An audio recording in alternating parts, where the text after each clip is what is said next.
एक समय की बात है, जंगल के पास एक लकड़हारा रहता था। वो जंगल में लकड़ी इकट्ठा करता था और उन्हें पास के बाजार में बेचता था कुछ पैसों के लिए। एक दिन की बात है, वो एक पेड़ काट रहा था। तभी हुआ ये कि गलती से उसकी कुल्हाड़ी पास की एक नदी में गिर गई।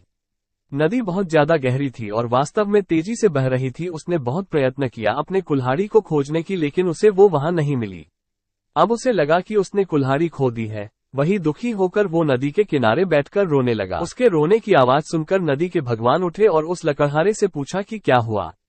लकड़हारा ने उन्हें अपनी दुखद कहानी बताई।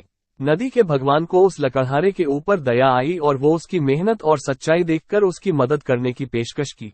वो नदी में गायब हो गए और एक सुनहरी कुल्हाड़ी वापस लाया, लेकिन लकड़हारे ने कहा कि यह उसका नहीं है।